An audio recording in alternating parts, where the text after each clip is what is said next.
So this awareness that we are in the core of ourselves, which is identical with every manifest thing,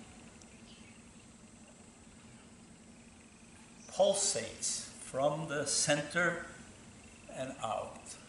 This, you can think in a way, the whole universe is created every instant. I mean, when I close my eyes, the boy's gone.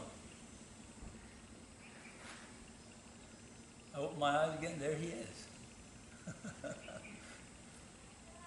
It's not that he's not real while I've closed my eyes, but if I'm not looking at him or thinking about him or relating to him in any way, if I'm only purely focused on this deeper self, this total open state, then I'm just allowing him and whatever else is to be, take care of itself.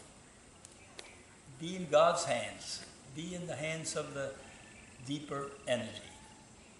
And I keep nurturing that in myself, so that when I'm looking at him again, or then, there is as pure an interaction as possible.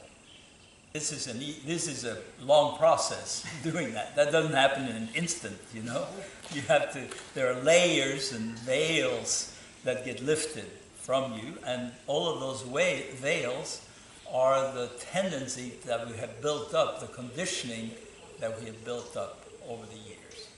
And the thing is, it does not get rid of the things that we need to function in everyday life. That's not the point.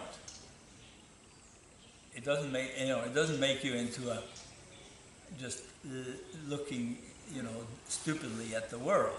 You are still able to function very well in the real world, but you have that awareness with you.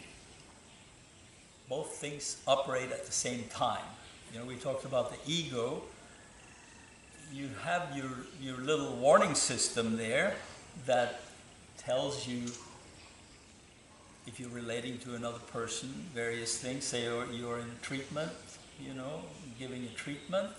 It's not that you totally don't use your senses. You use your senses, but you're not attached to the big greed ego stuff, which colors all of our perceptions.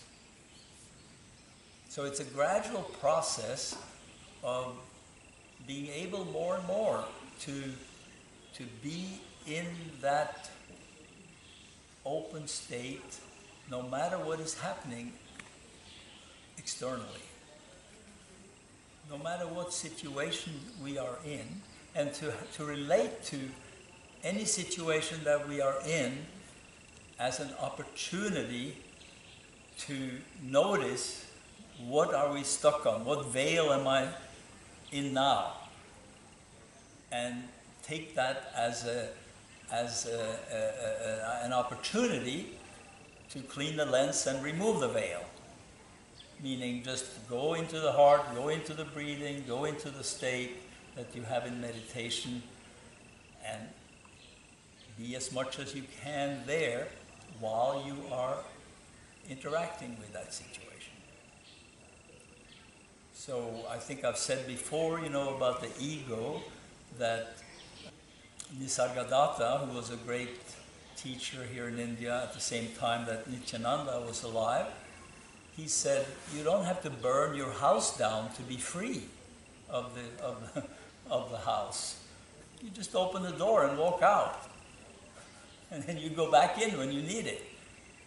If the house is the ego, to be free of the ego, you don't have to destroy it. You just become aware that you have a door into a deeper state. And that doorway is all the chakras. They are like doorways into the still point, into the deeper state, where we are free of the ego. The ego doesn't catch us. All of these patterns and tendencies and fears and angers and anxieties and all of that, they have a life, but they are not controlling us. Something deeper is in control. And that deeper is the self with a big S. And the energy that vibrates in that. Everything becomes much more natural. Things happen naturally, surprisingly. Gee, how did I end up here? How did I get to this? And everything becomes more of an adventure.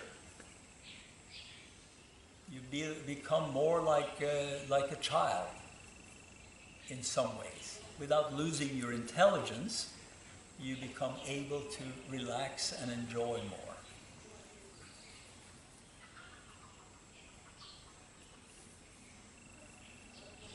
I mean, it's exciting. It's practical. It's very practical.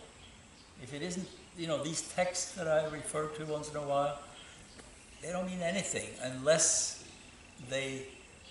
what it says in there means something to you in your own experience and that you can use it.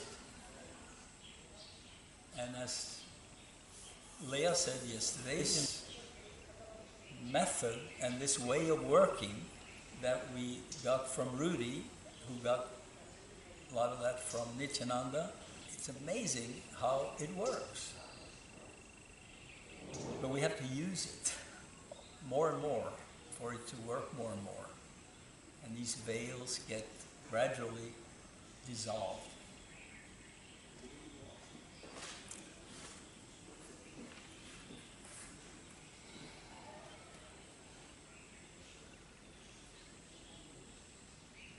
Does it make sense? Are you excited? Yes. Our life is not a competition. It's an opportunity to realize who we are and to be anchored in that so that we can deal with life with real compassion, real openness, real awareness that can serve ourselves and others around us. And it's quite powerful to do that. As you let go of aspects of your identity, you go into a kind of void state, which is full of uncertainty, and it's not so comfortable. But we have to tolerate that void. It's called the turiya. Turiya is, oh, I am just nothing. But then we discover that in being nothing, we are actually everything. So you surrender, you let go of the small stuff, and it's basically all small stuff compared to this deeper awareness of the self.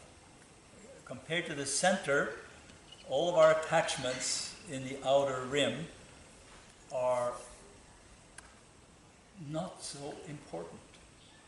Well, we think they are important because they are ours, and we've been conditioned and trained to have certain things in our identity that are very important to us. And of course it's important to develop an identity when, young children, young people, you need to develop your identity so that you can function in society. There's nothing wrong with that, but unfortunately it becomes a prison if we are not able to go deeper than that and realize that we are something deeper than that, and this is kind of a secondary or a little bit artificial construction. We talked about it as fantasy. It's a little bit of a fantasy world that we develop.